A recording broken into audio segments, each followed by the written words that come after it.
بسم اللہ الرحمن الرحیم۔ السلام علیکم، ویلکم ٹو مائی چینل علم اور تعلیم اردو ود ریحانہ۔ جی ویورز، آج میں آپ کی خدمت میں او لیول سلیبس اے کا اردو دوسرا باب محنت پسند خرد مند لے کر حاضر ہوئی ہوں۔ آج ہم اس سبق کے بارے میں جانیں گے کہ اس کے اندر ہمارے لیے کون سا راز پوشیدہ ہے اور ہمیں کیا سبق دیا گیا ہے۔ یہ سبق جہاں سے لیا گیا ہے مولانا محمد حسین آزاد اردو کے ایک مایہ ناز تخلیق کار تھے اور بہترین ادیب تھے، جن کے مضامین کی ایک کتاب نیرنگ خیال سے اس مضمون کو لیا گیا ہے اور اس میں ہمیں محنت کرنے کے لیے کہا گیا ہے اور محنت کی ایک اہم باتیں ہمیں بتائی گئی ہیں کہ انسان کا دل اور روح خود بخود محنت کی طرف مائل ہو جاتا ہے۔ جی، اس سبق میں آگے کی طرف جانے سے پہلے میں آپ کو اس کے بارے میں ایک ذہن نشین کروا دوں ایک بات کہ آزاد نے بعض انسانی صفات اور عادات کو انسانی روپ میں ڈھال کر پیش کیا ہے۔ مثلاً خوشحال ملک کا نام انہوں نے ملک فراغ اور وہاں کے حکمران کو خسرو آرام یعنی سکون کا بادشاہ کہا ہے۔ اسی طرح تدبیر اور مشورے کو بھی انہوں نے دو تجربے کار انسان فرض کیا ہے اور محنت و مشقت کی عادت کو محنت پسند خرد مند کا نام دیا ہے۔ اس قسم کے طرز تحریر کو اردو میں تمثیل نگاری کہا جاتا ہے، یعنی تمثیل نگاری کا مطلب یہ ہے کہ ایسے الفاظ کا چناؤ، ایسے الفاظ کا استعمال کرنا کہ جو ہم مثال کے طور پر استعمال کرتے ہیں، جیسے یہ ہے نا محنت پسند۔ محنت پسند کا کیا ہے؟ محنتی انسان، اور خرد مند کا مطلب ہے عقل مند۔ یعنی کہ یہاں سے کیا بنتا ہے کہ محنت کرنے والا جو ہوتا ہے وہ ہمیشہ عقل مند ہوتا ہے۔ کوئی انسان جب دل سے محنت کرتا ہے نا تو وہ اس کے لیے عقل کے دروازے خود بخود کھلتے چلے جاتے ہیں اور وہ اپنے لیے خوب سے خوب تر کی راہیں جو ہے خود بخود ہموار کرتا چلا جاتا ہے۔ جی جناب، خلاصے کی طرف تو ہم بعد میں جائیں گے، میں آپ کو پہلے اس کا مرکزی خیال بتا دوں۔ دراصل مصنف نے اس سبق کے ذریعے بہت ہی خوبصورت سبق دیا ہے کہ انسان کا نفس اگر لالچ میں نہ آئے تو انسان بہت سکون سے زندگی گزار سکتا تھا اور گزار بھی سکتا ہے۔ زندگی کی بھاگ دوڑ میں آگے نکلنے کی حرص اور ہوس نے انسان کو اس سوچ میں مبتلا کر دیا ہے کہ ہماری امیری اور ذات کی اونچائی اسی میں ہے کہ ہم نے دوسرے کو کمتر سمجھنا ہے۔ پھر جناب، جب انسان کی سوچ ایسی ہو جائے نا تو پھر فریب اور لوٹ مار کا عام ہو جانا ایک بہت ہی عام سی بات بن جاتا ہے۔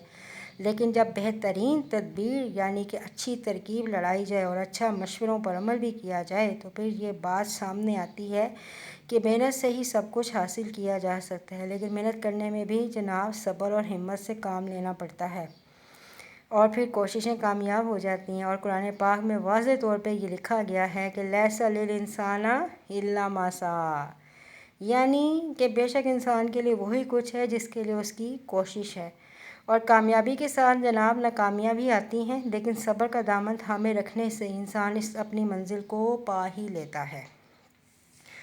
جی تو اب ہم چلتے ہیں اس کے خلاصے کی طرف۔ دنیا کے باغ کی سیر کرنے والے ماضی، حال اور مستقبل کے عقل مند بتاتے ہیں کہ جب دنیا گناہوں اور بدی سے پاک صاف تھی تو تمام لوگ خوشی اور بے فکری کی زندگی بسر کرتے تھے۔ ملک فراق بڑا ہی خوشحال تھا اور یہاں پر آرام بادشاہ کی حکمرانی تھی۔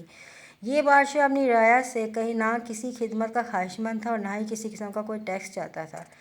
اس کی اطاعت اور فرمانبرداری اسی میں تھی کہ اس کی رعایا کے لوگ قدرت کے اگائے ہوئے باغوں کی سیر کریں اور آب حیات جیسی تاثیر رکھنے والے پانی کے دریاؤں میں نہائیں۔ ملک میں گرمی اور سردی کی شدت کی بجائے ایک ہی موسم یعنی بہار کا موسم رہتا تھا۔ بہار کے موسم سے مراد یعنی کہ خوشی، ٹھیک، اور وقت ہمیشہ صبح کا رہتا تھا یعنی کہ انتہائی سکون کا، جب انسان سو کر اٹھتا ہے تر و تازہ اور توانا ہوتا ہے نئے سے نئے کام کرنے کے لیے بالکل ہوشیار اور چاق و چوبند۔ نہروں کا پانی شربت سے میٹھا اور دودھ سے زیادہ قوت بخش تھا۔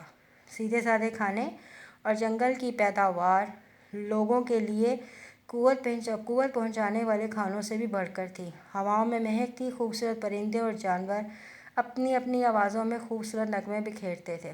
غرض تمام لوگوں کے لیے عیش و آرام کے قدرتی سامان اس قدر زیادہ تھے کہ کسی کو کسی چیز کی کمی محسوس نہیں ہوتی تھی۔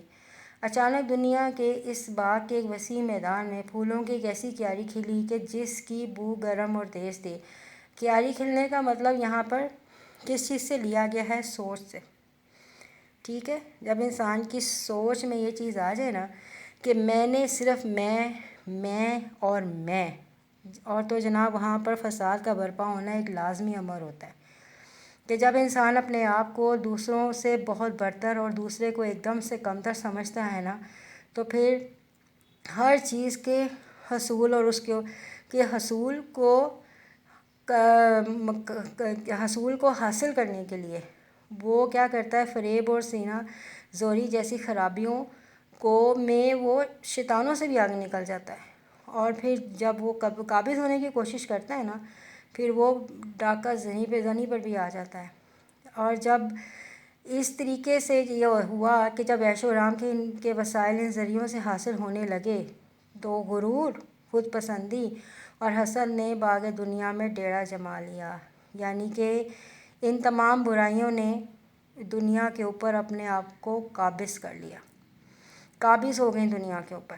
اس سے پہلے امارت کا تصور یہ تھا، یعنی کہ انسان کی امیری اسی میں تھی نا، کہ دنیا میں جو کچھ درکار ہے وہ اپنے پاس موجود ہونا چاہیے۔ اب یہ تصور بالکل بدل گیا تھا کہ ہم اس صورت میں امیر کہلائیں گے جب ہمارے ہمسائے محتاج ہوں گے، یعنی کہ جب دوسرا ہم سے کمتر ہوگا، ہم اپنے غرور میں ہوں گے اور ہم اس کو ذلیل و خوار کریں گے، یعنی کہ اس کو ایک بری نظر سے دیکھیں گے۔ سب لوگ اس صورتحال سے نکلنے کے لیے تدبیر اور مشورہ نامی دو تجربہ کاروں کے پاس گئے۔ یہ بھی تمثیل ہے کہ دو لوگ تھے جن کا نام تدبیر اور مشورہ ہے، کہ وہ کوئی ایسا مشورہ دیں گے جس سے غربت و بدحالی کی مصیبت سے لوگوں کو چھٹکارا ملے۔ دونوں نے پہلے تو لوگوں سے اچھے خاصے خفا ہوئے، ناراضگی کا اظہار بھی کیا کہ انہوں نے فرشتہ سیرت بادشاہ خسرو رام کا حق شکر ادا نہ کیا۔ پھر بتایا کہ غربت اور بدحالی کا بیٹا جس کا نام محنت پسند خرد مند ہے۔ جی جناب، کچھ سمجھ لگی آپ کو کہ غربت اور بدحالی کا بیٹا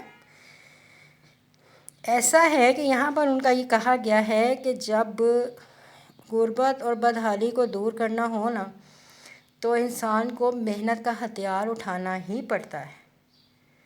جی، تو وہ اس کے پاس پہنچے تو ایک ہٹا کٹا نوجوان کہ محنت و مشقت اس کے چہرے اور جسم سے عیاں تھیں۔ اس کا مطلب یہ ہے کہ اس کے ہاتھ جو تھے نا، وہ محنت و مشقت کر کے اس کے اوپر محنت کی نشانیاں چھوٹ چکی تھیں۔ اپنے ہاتھ میں کھیتی باڑی کا سامان اور معماری کا اوزار لیے پہاڑ کے دامن میں کھڑا تھا۔ لوگوں کو دیکھتے ہی ہنس کر بولا کہ تمہارے بچاؤ کا راستہ صرف میرے پاس ہے، میری خدمت میں رہا کرو۔ میری خدمت میں رہنے کا مطلب یہ ہے کہ میرے مشورے پر عمل کرو، خوب محنت کرو اور آگے کی طرف بڑھو، اور تمہاری یہ جو محنت ہے نا، اس سے ایک ایسی تدبیر نکلے گی نا، ایسی تدبیر چلے گی کہ تم بنجر اور بے جان زمین کو بھی آباد کر دو گے، یعنی کہ وہ بھی پیداوار دینے لگے گی، ہوا کی شدت معتدل ہو جائے گی۔ میں تمہارے لیے پانی سے مچھلیاں، ہوا سے پرندے اور جنگل سے چرند نکالوں گا۔ ہم زمین کا سینہ چاک کر کے فصلیں اور درخت اگائیں گے اور پہاڑوں کو چیر کر ایسی معدنیات اور جواہرات نکالیں گے کہ تمہارے خزانے بھر جائیں گے۔ سب لوگ محنت پسند خدمت کے پاؤں پر گر پڑے۔ ہمت اور تحمل دونوں نوجوان اس کے پہلو میں کھڑے تھے۔ اب یہاں پہ میں نے آپ کو اس سے پہلے بتایا تھا کہ کامیابی حاصل کرنے کے لیے ہمیں محنت کے ساتھ ساتھ تحمل مزاج بھی ہونا پڑتا ہے۔ وہ سب لوگوں کو جنگلوں اور پہاڑوں میں لے گئے اور انہیں کانیں کھودنا، زمین ہموار کرنا، تالابوں سے فصلوں کو پانی دینا اور دریاؤں کا رخ تبدیل کرنا سب کچھ سکھایا۔ لوگوں نے دل و جان سے ان کی باتوں پر عمل کیا۔ ان کی محنت سے چند ہی روز میں دنیا کا نقشہ بدل گیا۔ ساری کی ساری زمین شہروں، قصبوں اور گاؤں سے بھر گئی۔ کھیت اناج سے اور باغ میووں سے مالا مال ہو گئے۔ لوگوں کے گھر باہر ہر جگہ طرح طرح کے میووں اور گلوں سے بھرے نظر آنے لگے۔ یوں محنت پسند خرد مند نے اپنی فرمانبردار رعایا کی بدولت سلطان محنت پسند کا لقب حاصل کر لیا، یعنی کہ جس نے محنت کی وہی سلطان بن گیا، وہی بادشاہ ہو گیا۔ امید ہے آپ کو آج کے لیکچر کی سمجھ آ گئی ہوگی۔ مزید لیکچر کے لیے چینل کو سبسکرائب، لائک اور شیئر کرنا نہ بھولیے گا۔ اوکے جی، اللہ حافظ، بہت شکریہ۔